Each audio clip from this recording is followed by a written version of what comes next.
How's it going, YouTube? Tyler the Semi-Mechanic here, guys. What we got going today is I am changing my crankcase vent filter on my 2022 Ram with the 6.7 Cummins. I recently received the alert in the cab for perform service. What this means is you need to change your crankcase vent filter. According to the manual, you're supposed to change it at, I believe, 75,000 miles. You can get this alert anywhere from in the 60,000 mile range to anywhere over 100,000. I've heard it on both sides of the spectrum, but mine hit right on the dot at like 74,900 miles. So we're going to be changing this filter. Let's get started. The things you're supposed to disconnect before you start taking bolts out is, number one, right here, this is the EGR bypass valve wire harness connector. This is probably the easiest electrical connector to get off. Guys, all this stuff is plastic. It's super fragile. You got to be careful, and sometimes it is going to break, but just be careful, okay? So let's start with that. I'd recommend using a pocket screwdriver. Invest in these. These are your best tools. So you're going to pop this red tab back. It slides out. You heard it click. You're just going to pull this off. Now, if these get stuck, like they always do, like this one is, take your pocket screwdriver, stick it in there real lightly, and just barely pry up, and then slide it back. Very gentle. Have finesse with this, guys, okay? Number two, they say you are supposed to disconnect this green electrical connector. This is your exhaust gas pressure sensor, the wiring harness. I leave that on. The reason why is because getting the plastic off of that is difficult. And I'll show that to you back here on this one. It's the same style connector, and I'll show you that one. This one you have to take off, okay? Next, you're gonna wanna pull this breather hose. They make special pliers for this. You can use basically anything. I'm using my needle nose that I've had forever. This should slide off really easy. Yeah, that one came off super easy. Next thing we got to take off here is this gray, whitish connector, whatever you want to call it, with the black on top. This is your crankcase pressure sensor.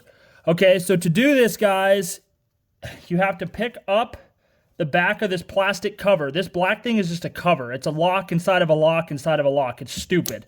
So you got to pick it up, be very gentle. Here it is.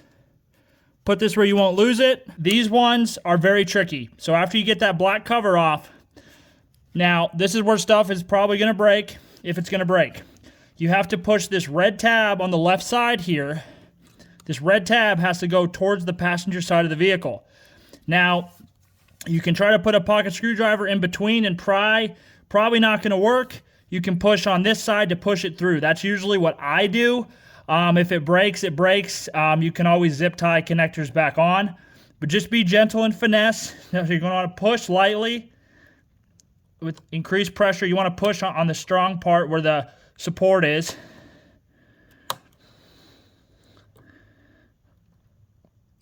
Oh, I got lucky. Okay. Now you're going to want to pull that tab out. We're not done yet.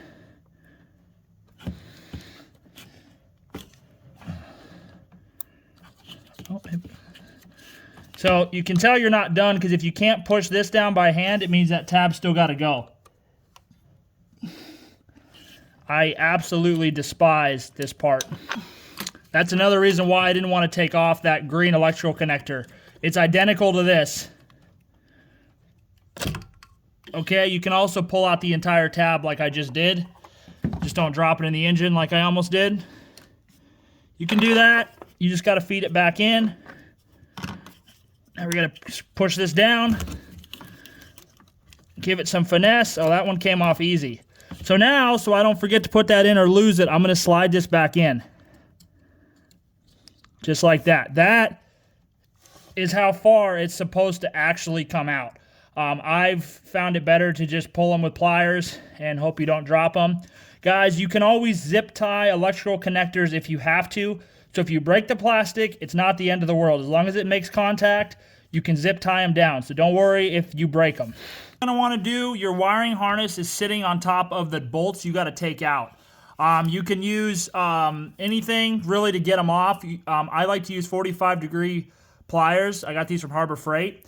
But you can also use trim tools or plastic plug tools. Those work really well. You can use whatever you got. Get underneath it. You can actually even use a screwdriver if you want. Try to get metal on both sides of it so you don't break it off.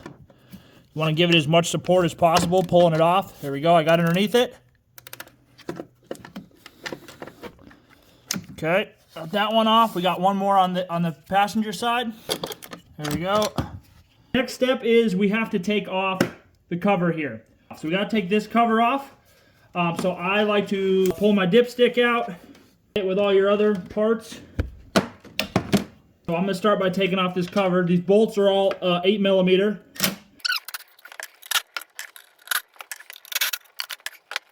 Okay, just be gentle pulling this out. Don't bend your dipstick. All right, now we got, like I said, 2 bolts here, 2 bolts here, 2 bolts here, 2 bolts here. All right, now these last 2 bolts are a super big pain. Now for these back 2, I use a ratcheting wrench.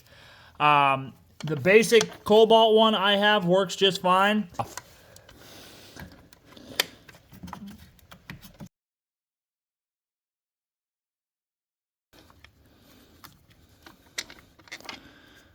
Your stud, that's what it looks like.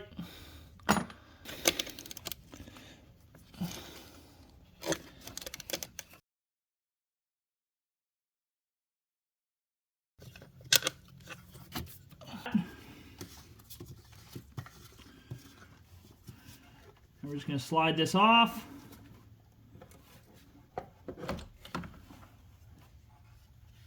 All right, there we go. This is your filter. Just going to pop it right out. Just pull it up. It should come right off. I'll show you the comparison real quick of the old one on the right, obviously, and the new one on the left. All right, guys, so here's what it looks like underneath the CCV. If you see this white ring right here, that is actually a gasket. This gasket does not come with CCVs when you buy it. I would say probably at a minimum, out of safety, I would replace it every other CCV filter change. But I've inspected the gasket. It looks fine. It's not flattened. It's not pinched. So I am going to reuse the gasket. You're going to want to lubricate these new O-rings with fresh, clean oil. Just coat them in some oil.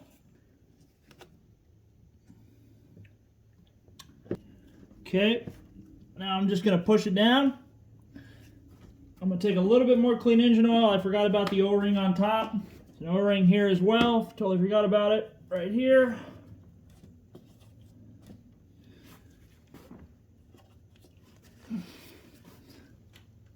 Okay, just push it down. It should seat perfectly fine. There shouldn't be any issues.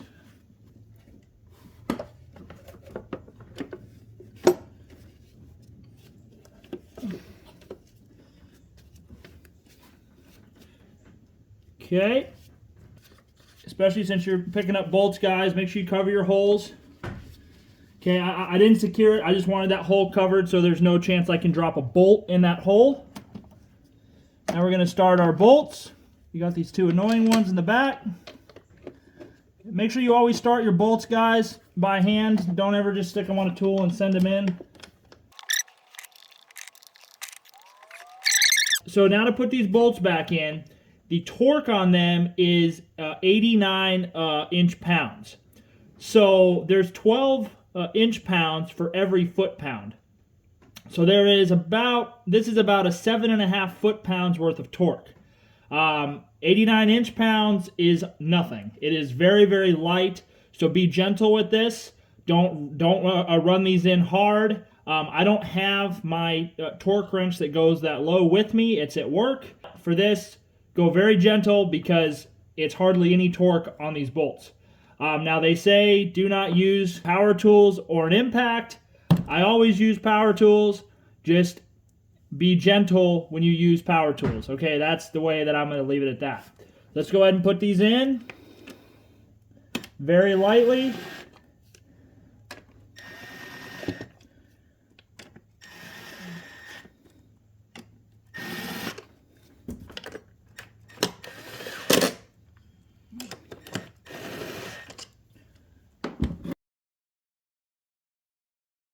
So now on all these, how I'm going to do it is I'm going to run it until it clicks once.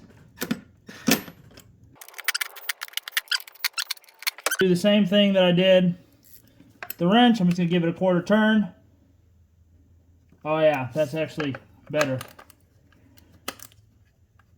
That one's actually a little looser. It's good. So I'm actually feeling for resistance. So I'm kind of using like my calibrated feeling here is the way to put it.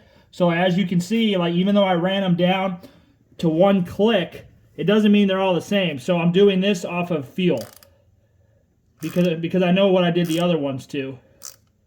So that's tight now. About a quarter turn. It's good. It's always better, guys, to do stuff lightly because you can always make stuff tighter, but if you make it too tight, it's a bad day. We're going to put this cover back on.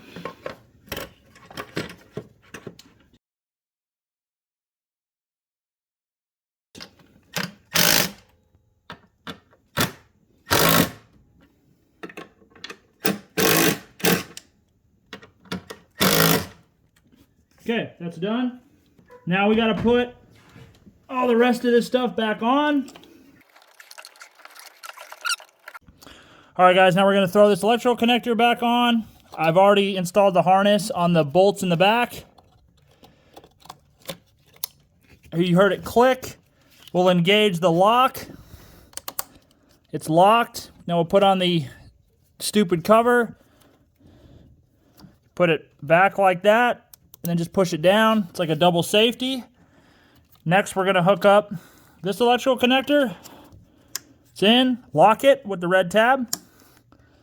And now we're going to put on the boot on this little stud. Make sure everything's on. Last thing, guys, don't forget your breather hose. Your breather hose is down here. I probably should have done that actually first before I did the electrical connectors, but we're going to roll with it. Slide it on. Easy way to forget it if you can't see it. You would have found out quick though. Grab your clamp. Slide your clamp up.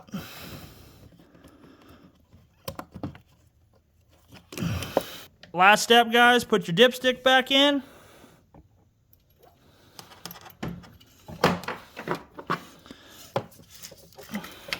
All right, now we're all done out here. We got to go to the cab now. All right, guys, now we got one last step to do. I want to show you something. So just because you changed it, you still have to get rid of the code. If you start it, the code is going to reappear. So I'll show you.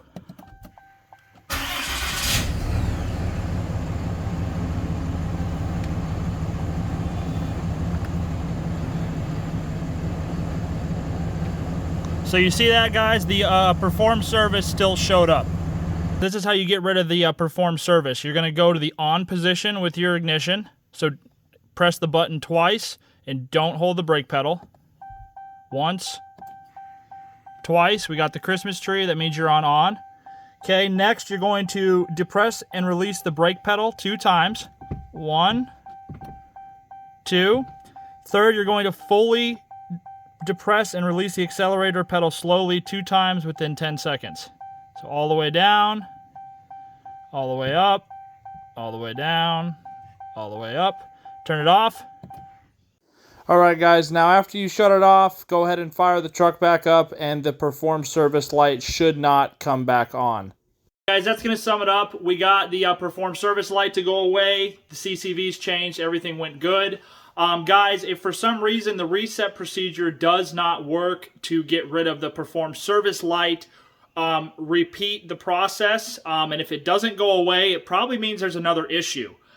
So one, it could mean check that you hooked everything up, but it can also kick on if your cabin air filter has not been changed. I know somebody who couldn't figure out why the light wasn't going off. They changed their CCV. Lo and behold, they found out after 100 and something thousand miles, they never changed their cabin air filter, and it was so plugged, it was telling the truck, hey, you need to change something. So after he changed his cabin air filter, the light went away like normal, like it should have after changing the CCV.